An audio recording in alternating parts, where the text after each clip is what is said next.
Minor car accidents and low-speed impacts can still create whiplash. Whether it's a slow movement or a fast movement doesn't really matter all the time.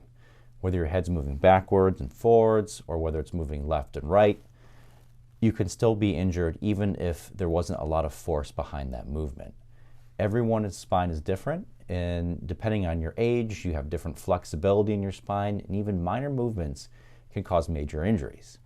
And so if you've been injured and you think maybe it's the whiplash from an accident, even though it was a low speed or minor accident, you should still get it checked out to make sure that you're okay or to get the treatment that you need. A lot of times there's damage that you don't know exists because you just didn't think it was related and you didn't need to go to the doctor for it. But if you've been injured in a car accident, even if it was a low speed accident, you can still be compensated for your injuries that are related to that accident.